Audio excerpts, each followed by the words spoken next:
Modern Christianity's Forgotten Roots, posted on November 21, 1997 by Scott Ashley. Estimated reading time, 13 minutes. Why do you do the things you do? Why do you believe the things you believe? What is the origin of your religious beliefs? Søren Kierkegaard, the 19th century Danish writer and religious philosopher, wrote that the Christianity of the New Testament simply does not exist. He questioned how popular Christianity had strayed so far from the way of life described and practiced in the Bible.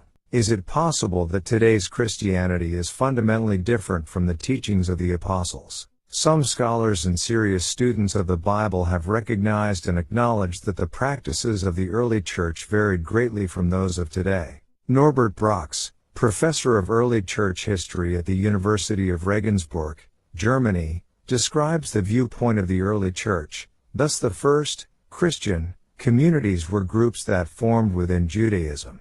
Christians believed as before in the God of Israel. Their Bible was the Bible of the Jews. They continued to observe, as Jesus did, the Jewish practice of temple worship and law, Acts 2.46, 10.14, and gave outsiders the impression of being a Jewish sect, Acts 24.5, 14, 28.22, not a new religion. They themselves probably also simply thought of themselves as Jews. A Concise History of the Early Church, Continuum, New York, 1996, p. 4.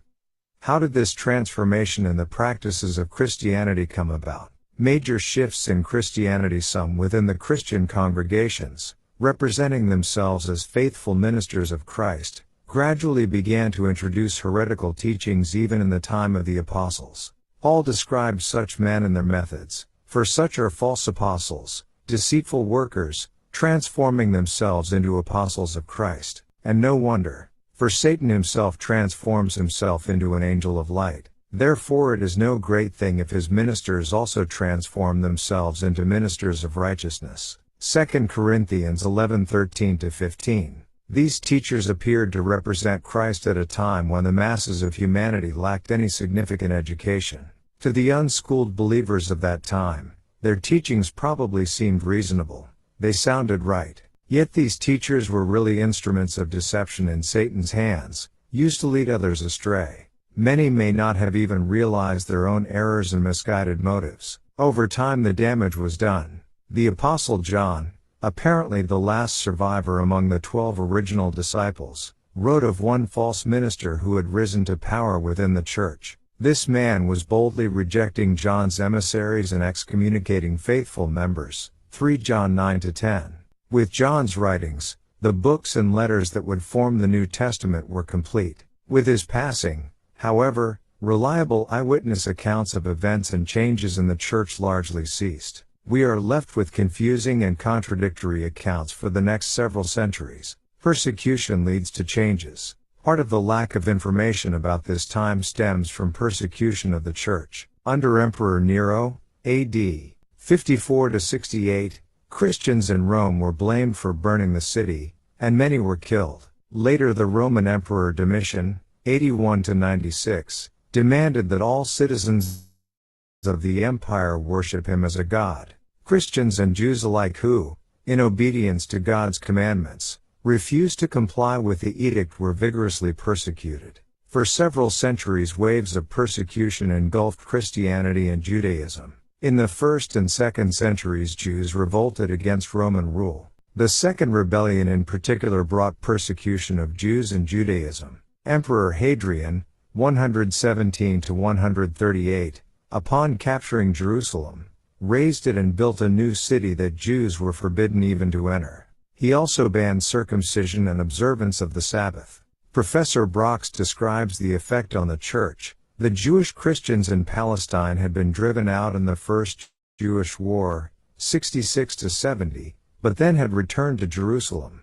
However, after the Bar Kokhba revolt, the Second Jewish War against the Romans, 132-135, they had to leave the land because, as Jews, they had been circumcised, and all Jews were now banned on pain of death. So for the moment that meant the end of this. Jerusalem, Church, Brox, p. 19. From the scanty historical records it appears that, To avoid punishment, a significant number of Christians began to avoid identification with Judaism during this time of intense persecution of Jews. The more visible portion of Christianity began a significant transition from the teachings of the apostles to an anti-Jewish religious philosophy. Former practices held in common with Judaism rapidly began to wane as new customs crept into the church. Few summoned up the courage to face continual persecution for remaining faithful to the customs handed down by the apostles of Christ. The Passover-Easter debate. The church historian Eusebius, reporting on the Council of Nicaea, 325, describes a debate going back to the 2nd century between Polycarp, a disciple of the Apostle John who urged Christians to continue to keep the Passover as a memorial of Christ's death, and Anicetus, Bishop of Rome, 155–166, who advocated a celebration of Christ's resurrection on Easter Sunday. Later, Bishop Victor I of Rome, 189–199, issued an ultimatum that all were to follow the Sunday practice of the Roman Church and most other churches. Brox, p. 124, emphasis added throughout. At Nicaea the new custom of Easter won out over Passover. The Roman Emperor Constantine decreed that those who refused to follow the Roman Church's lead were heretics and to be excommunicated. His resulting letter showed the depth of his feelings regarding practices he considered Jewish. It appeared an unworthy thing, he wrote, that in the celebration of this most holy feast, Easter, we should follow the practice of the Jews, who have impiously defiled their hands with enormous sin, and are, therefore, deservedly afflicted with blindness of soul. Let us then have nothing in common with the detestable Jewish crowd, for we have received from our Savior a different way. Strive and pray continually that the purity of your soul may not seem in anything to be sullied by fellowship with the custom of these most wicked men. All should unite in desiring that which sound reason appears to demand, avoiding all participation in the perjured conduct of the Jews. Eusebius, Life of Constantine 3, 18–19, Nicene and Post-Nicene Fathers, Hendrickson, Grand Rapids, 1979, 2nd Series, Volume 1, pages 524–525. Constantine endorses Christianity. Constantine's reign as emperor, 306–337, dramatically changed the direction Christianity would take. Under his rule, Christianity became the official religion of the Roman Empire, and he was baptized, albeit on his deathbed. But what was the nature of the Christianity he endorsed? By now, much had already changed. Charles Guignebert, professor of the history of Christianity at the University of Paris, observes, contemplate the Christian Church at the beginning of the 4th century, therefore, and some difficulty will be experienced in recognizing in her the community of apostolic times, or rather, we shall not be able to recognize it at all. The Early History of Christianity, Twain, New York, 1927. Consider also British historian Paul Johnson's findings regarding Constantine. He himself appears to have been a sun worshipper, one of a number of late pagan cults which had observances in common with the Christians. Thus the followers of Isis adored a Madonna nursing her holy child. The cult of Attis and Cybele celebrated a day of blood and fasting, followed by the Hilaria Resurrection Feast, a day of joy, on 25th of March. The elitist Mithraics, many of whom were senior army officers, ate a sacred meal. Constantine was almost certainly a Mithraic, and his triumphal arch, built after his conversion, testifies to the sun god, or unconquered sun.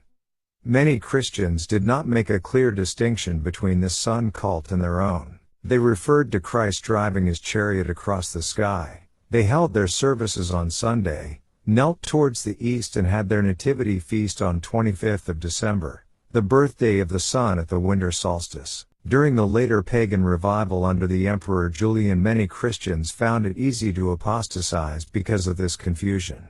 Constantine never abandoned sun worship and kept the sun on his coins. Constantine, no doubt, shared the view, popular among professional soldiers, that all religious cults should be respected, to appease their respective gods. Many of his ecclesiastical arrangements indicate that he wanted a state church, with the clergy as civil servants. His own role was not wholly removed from that of the pagan god-emperor, as witness the colossal heads and statues of himself with which he littered his empire, though he preferred the idea of a priest-king.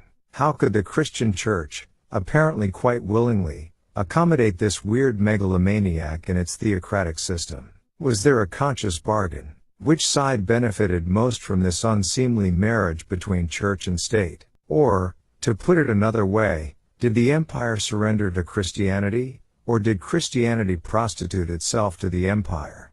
A History of Christianity, Athenaeum, New York, 1976, pages 67 to 69. From Sabbath to Sunday. Constantine's affection for sun worship led him to formalize a change in the weekly day of rest for Christianity. In 321, Constantine introduced Sunday as a weekly day of rest for the society which he had Christianized as part of his religious policy, and on it no work was done. The rest from work on the Christian Sunday was derived from the Jewish Sabbath commandment, with which Sunday intrinsically had no connection. So the present-day Sunday ultimately arises out of the Christian Lord's Day or Day of Resurrection through the state legislation of late antiquity, Brock's, p. 105. For a time some in what was now a largely transformed Christianity retained the Sabbath and other festivals kept by Jesus and the Apostles. This was not to last, says Robin Fox, lecturer in ancient history at Oxford University. In the 430s, the Christian Council of Laodicea ruled in detail against Christian observance of the Jewish Sabbath, their acceptance of unleavened bread from Jews and their keeping of Jewish festivals, Pagans and Christians, Knopf, New York, 1987, p. 482. Transformed by paganism. While the practices of the apostles were being banned, traditions from other religions were being incorporated and relabeled as Christian. Subtly, so subtly that the bishops themselves had not seen them. The old gods had entered their churches like the air of the Mediterranean, and they live still in Christian ritual, in the iconography and the festivals of Christianity. The ancient sign of life, the Ankh, which the gods had carried in their sculptures for thousands of years, was easily transformed into the Christian cross. The figure of Isis nursing her child Horus, Isis lactans, became the figure of the Virgin with Jesus at her breast. At Rome, Romulus and Remus were swapped for the biblical saints Peter and Paul. And still in the 5th century, the Pope had to stop the early morning congregation of St. Peter's from walking up the church steps backwards so as not to offend Sol, the rising sun god. Similarly, 25th of December, now Christ's birthday, was also the day of Sol Invictus festival, celebrated by cutting green branches and hanging little lights on them, and presents were given out in the god's name. Sol's weekly festival Sol Day Sunday became the Christian Sabbath. John Romer, Testament, The Bible and History, Henry Holt & Co., New York, 1988, pages 230 to 231. To expand the universal church's power and influence, clergy welcomed many new converts and many new practices into the church. Professor Guignebert describes this process. Now at the beginning of the 5th century, the ignorant and the semi-Christians thronged into the church in numbers. They had forgotten none of their pagan customs. The bishops of that period had to content themselves with redressing, as best they could, and in experimental fashion, the shocking malformations of the Christian faith which they perceived around them. Properly instructing converts was out of the question. They had to be content with teaching them no more than the symbol of baptism and then baptizing them en masse, postponing until a later date the task of eradicating their superstitions, which they preserved intact. This later date never arrived, and the church adapted to herself, as well as she could, them and their customs and beliefs. On their side, they were content to dress their paganism in a Christian cloak. p. 208 to 210. Guignebert describes the resulting bizarre synthesis that now formed Christianity. The ancient festivals are now kept as holidays and celebrated in the country parts, and the church can only neutralize their effect by turning them to account for her own profit. There is nothing stranger, from this point of view, than the instructions given by Gregory the Great to the monk Augustine, his missionary to England. He is to transform the temples into churches, after they have been ceremonially cleansed, and to replace the devil's sacrifices by processions in honor of some saint, with an offering of oxen to the glory of God, and the distribution of the flesh among the congregation. Moreover, the King of East Anglia, Redwold, after his baptism and Christian confession, is careful to keep opposite the altar in his church at which Mass is celebrated, another altar where the sacrifices demanded by the ancient gods are carried out. p. 214. He observes,